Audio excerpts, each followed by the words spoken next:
नमस्कार मंडळी, कसे आहात? मजेत असाल, तब्येत ठणठणीत असेल अशी मी आशा करते आणि पुन्हा एकदा आपल्या चॅनलवर मनापासून स्वागत करते आहे। तर संध्याकाळची वेळ आहे, काय बनवायचा डोक्यात विचार चाललेला होता आणि गुणगुण आलेली होती, तर म्हटली की सोया पुलाव बनव। तर अगदी सोप्या आणि साध्या सोप्या पद्धतीने मस्त असा झटपट सोया पुलाव मी या ठिकाणी बनवते आहे। त्याचीच रेसिपी मी सुरुवातीला तुमच्याबरोबर शेअर केलेली आहे। खूप टेस्टी बनतो आणि झटपट होणारा आहे, लहान मुलांना पण आवडेल असाच आहे, म्हणजे घरातल्या प्रत्येकाला आवडेल असा हा आहे। रोज रोजची खिचडी खाऊन कंटाळा येतो, तर तेव्हा कधीतरी आपण असा जो पुलाव असतो ना, सोया पुलाव म्हणा, मसूर पुलाव म्हणा, ट्राय केला पाहिजे। तर मी सगळ्यात आधी जे सोयाबीन होते ना, सोया चंक्स, ते पाण्यातनं भिजवून घेतलेले होते। जास्त ते असे मऊसूत होतील एवढे नाही भिजू द्यायचे, कारण आपल्याला ते पुलावमध्ये टाकायचे असतात कुकरमध्ये, तर ते जास्त गचके होतात, त्याच्यामुळे त्यांना थोडंसं ठस राहू द्यायचं आहे। तर सुरुवातीला फोडणी देताना मी तेल टाकलं, त्याच्यानंतर जिरं टाकलेलं आहे कुकरमध्ये आणि मग शेंगदाणे छान तडतडू द्यायचे। या ठिकाणी कसं आहे, शेंगदाणे नेहमी छान तेलात तडतडले ना तरच त्याची चव छान लागते, नाहीतर ते कच्चे कच्चे मग ते चिकट लागतात। त्याच्यानंतर मी फक्त कांदा या ठिकाणी टाकते आहे। तुम्हाला हवं असेल तुम्ही टोमॅटो, पोटॅटो, शिमला मिर्च, भरपूर गोष्टी ॲड करू शकतात, पण मी जसं म्हटले की साधा आणि सोपा बनवायचा आहे, त्याच्यामुळे मी एक्स्ट्रा काहीच याच्यामध्ये घालणार नाही आहे। फक्त कांदा भरपूर घालायचा, जेवढी आपल्याला खिचडी करायची आहे त्याच्या प्रमाणानुसार कांदा या ठिकाणी आपल्याला टाकायचा आहे। आणि याच्याबरोबर तोंड लावायला आपण नसेलही काही केलेलं तरी फक्त हा पुलाव खूप छान लागतो। आणि बाकीच्या बाजूला तुम्ही पसारा बघू शकतात, भाजी वगैरे सगळं इथे पडलेलं होतं। अजून म्हटलं उद्याची पण, कारण संध्याकाळी स्वयंपाक करतानाच उद्या सकाळी टिफिनचीही मी तयारी करून ठेवायचा विचार करते, कारण सकाळी सकाळी गडबड व्हायला नको। आणि याच्यामध्ये पुलावामध्ये जर आपल्याला कांदे टाकायचे असेल तर असे लांब बारीक चिरलेले कांदाच छान लागतो। एकदम आपण तो बारीक कांदा करतो ना पावभाजी वगैरेसाठी, तसा कांदा टेस्ट नाही देत। त्याच्यानंतर कांदा छान लालसर झाला की त्याच्यानंतर आपल्याला याच्यामध्ये हळद पावडर, धना पावडर, लाल मिरची पावडर टाकायचं आहे। आणि इथे मी सिक्रेट मसाला, तो म्हणजे खिचडी मसाला आहे, मला किराणा घ्यायला जाते त्या दुकानात मिळाला होता, खानदेशी खिचडी मसाला म्हणून, खूप छान टेस्टी आहे। आणि विशेष म्हणाल तर हा मसाला अजिबात कचकच लागत नाही। भरपूर मसाले मी ट्राय केले होते आतापर्यंत खिचडीचे, तर ते बऱ्याचदा मला असे कचकच लागले, पण हा मसाला मला एकदम मस्त मिळाला, तर छान लागतो। याच्याबरोबर तुम्ही जो एव्हरेस्टचा शाही बिर्याणी मसाला येतो ना, तो सुद्धा टाकू शकतात, त्याच्यामुळे देखील साध्या कुठल्याही पुलावला एक नंबर टेस्ट येते। पण सध्या तरी मी हा मसाला टाकलेला आहे। त्यानंतर चवीनुसार मीठ टाकलं, थोडं पाणी टाकलं होतं 1 ते 1.5 ग्लास। त्या पाण्याला उकळी आल्यानंतर तांदूळ या ठिकाणी टाकायचं आहे। आता पाण्याचं तेवढं मी शूट करायचं विसरून गेलेली, पण पाण्याला उकळी आल्यानंतर तांदूळ टाकायचे। आणि त्याच्यानंतर सगळ्यात शेवटी भाजीची म्हणा, पुलावाची म्हणा, प्रत्येक गोष्टीची, प्रत्येक पदार्थाची, तिखट म्हणा, त्या पदार्थाची चव वाढवण्याचं काम कोथिंबिरीकडे असतं, तर ते आपल्याला या ठिकाणी बारीक चिरलेली कोथिंबीर टाकायची आहे।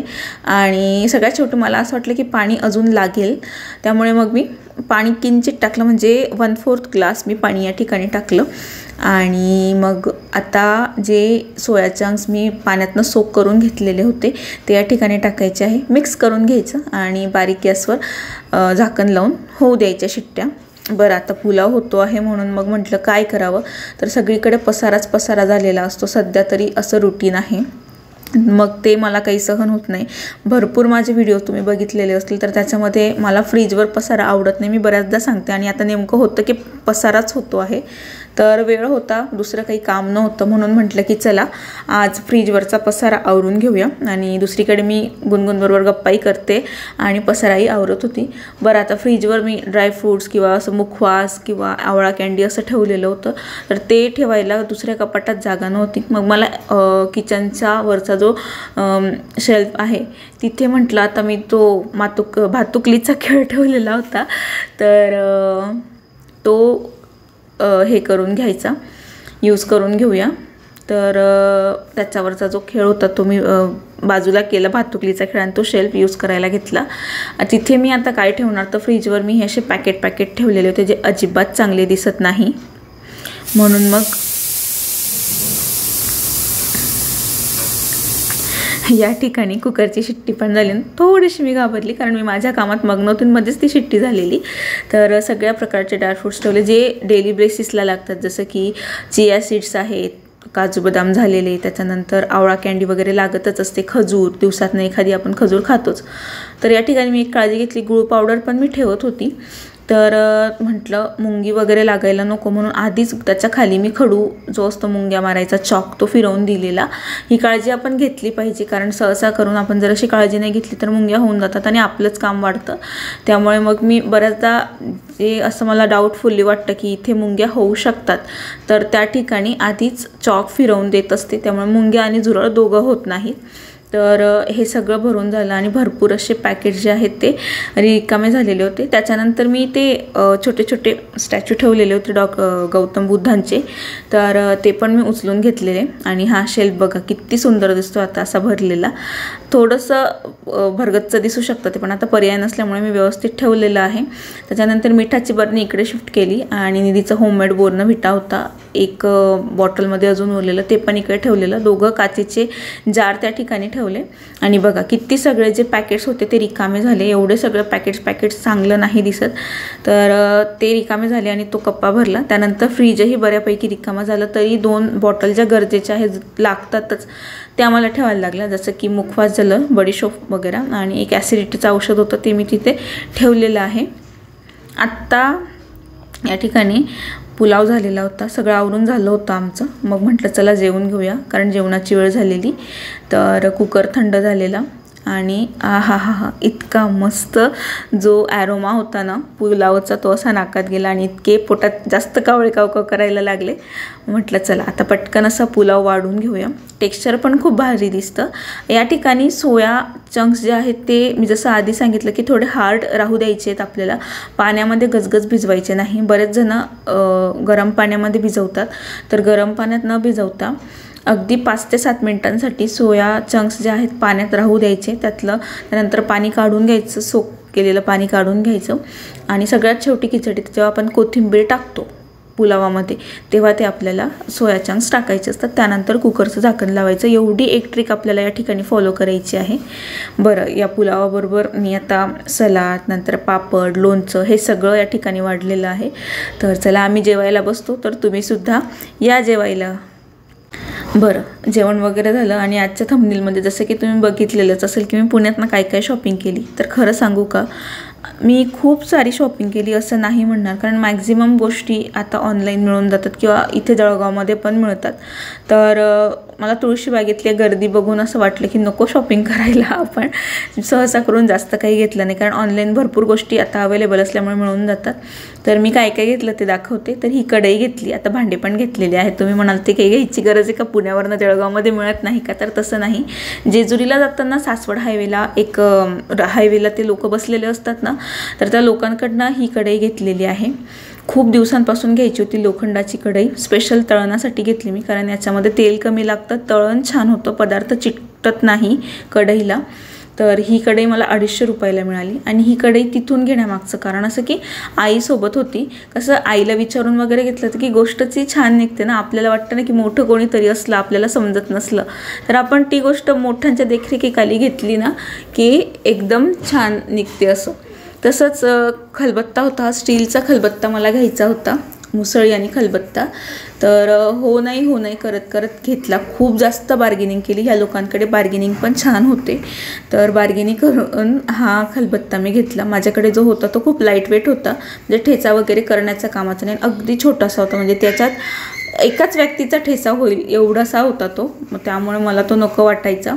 कधीच हे 2 मला भांडे घ्यायचेच होते. मी नेहमी डीमार्टला विचार करायची की घेऊ. लोखंडाची कढई डीमार्टला नाही मिळालेली, पण खलबत्ता होता तिथे, पण मी कधी विचार नाही केला की खलबत्ता तिथून घ्यावा. म्हटलं आईसोबत असेल तरच मी घेईल. तर ह्या 2 गोष्टी घेतल्या. त्यानंतर तिसरी गोष्ट घेतली ही पिशवी. खूप आवडली मला ही पिशवी ॲक्च्युली. त्याच्यावरची जी डिझाईन आहे ना ती सगळ्यात जास्त आवडली. मस्त 2 हत्ती आणि आजूबाजूला वेल. तर बाजाराच्या हिशोबाने भाजीपाला घ्यायला जायचं असेल आपल्याला, नंतर शॉपिंगला जायचं असेल कपड्यां वगैरेंसाठी तर खूप छान दिसते आणि एकदम छान हँडी आहे ती.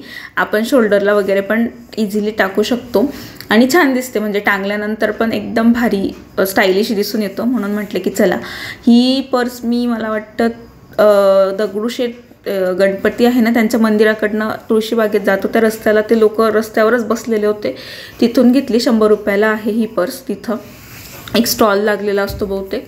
तर याला झिप पण छान आहे, तर मस्त आणि फुल वॉशेबल आहे, म्हणजे इनकेस खराबही झाली तर आपण त्याला वॉश करू शकतो. ही एक पर्स घेतली. त्यानंतर मी घेतलेले आहेत शूज. तर आता शूज ऑनलाईन जळगावला कुठे मिळतात, मी नाशिकला घेतलेले होते, ते खराब झालेत आता. कधीचं चाललं होतं घेऊ. हा कलर मला खूप छान मिळाला. ॲक्च्युली जळगावमध्ये एका शॉपमध्ये आम्ही नेहमी घ्यायचो, जेव्हा मी लग्नाआधी घ्यायची तेव्हा. तर तिथे ब्लॅक कलर, जे कलर मी ऑलरेडी, मला ब्लॅक कलर नको होता शूजमध्ये आणि ऑलरेडी जे कलर मी यूज केलेले आहेत तेच होते, म्हणून मी 2 वेळेस जाऊन रिटर्न आलेली. तर हा एक नवीन कलर मला शूजमध्ये मिळालेला आणि खाली त्याला असे क्रम्बल्स आहेत. तर ते मला असं वाटलं की छान आहे, काहीतरी वेगळं दिसलं म्हणून म्हटलं की चला घेऊन टाकूया. 350ला हे शूज मिळालेले आहेत आणि याचा जो कलर आहे ना तो माझ्याकडे नाही होता, हा कलर यूज करायचा राहिलेला आहे अजून, म्हणून मग मी हे शूज घेतलेले. आणि आता लास्ट जी सगळ्यात छान गोष्ट मी पुण्यातनं आणलेली आहे ती तुम्हाला दाखवायची आहे, ती म्हणजे ही पर्स. तर ताईची पर्स मी बघितली होती, ताई आता दिवाळीला आलेली, मला प्रचंड आवडली. ताईने FC रोडवरनं घेतली होती, पण FC रोडला आमचं जाणं नाही झालं. तर आम्ही तुळशीबागेत गेलेलो आणि तिथून ही पर्स मिळाली. तर याच्यावर हा क्यूटसा टेडी आहे. त्याच्यानंतर 2 in 1 ही बॅग आहे, म्हणजे आपण साईड पर्ससारखीही टांगू शकतो, प्लस कॉलेज बॅगसारखी ही हिला मागे डोगं शोल्डरवर आपण अडकवू शकतो. प्लस याचे जे याला वेगवेगळे पॉकेट्स आहेत ना, तर 3 ते 4 पॉकेट याला आहेत. आणि क्वालिटी म्हणाल तर खूप छान लेदर याचं आहे. प्युअर लेदर नाही म्हणणार, पण क्वालिटी खूप छान आहे याची आणि प्राईज वाईज खूप सुंदर आहे. प्लस याचा जो कलर आहे, आता शूज आणि पर्स हे दोघं माझे एकाच कलरचे झालेले, पण मला हा कलर आवडतो. याच्यामध्ये आता सध्या जे इंग्लिश कलर आहेत ना, जसं पिस्ता, हा पीच, यांचे जे शेड आता रिसेंट ट्रेंडमध्ये आहेत ना ते मला खूप आवडायला लागलेले आहेत, म्हणून मग मी ही पर्स घेतली. तर याची प्राईज 500ला मिळालेली आहे. मला असं वाटतं की माझ्या आयुष्यात मी पहिल्यांदा एवढी महागडी पर्स घेतली असेल. मी आतापर्यंत 200, 300 अजूनही मी स्कूलला जाते तर 250 रुपयाची पर्स घेऊन जाते. हो नाही करत. मला पहिल्यांदा काहीतरी इतकं महागडं आवडलेलं होतं आणि ते घेतलं. तर ही पर्स मी घेतली तिथून आणि ह्या सगळ्या वस्तू मी घेतलेल्या आहे. तर कशा वाटल्या तुम्हाला या सगळ्या वस्तू? तर व्हिडिओ इथेच संपवते आहे. व्हिडिओ आवडला असेल तर व्हिडिओला लाईक करा, चॅनलवर नवीन असाल तर सबस्क्राईब करा. भेटूया पुढच्या अशाच नवीन इंटरेस्टिंग व्हिडिओमध्ये. तोपर्यंत काळजी घ्या.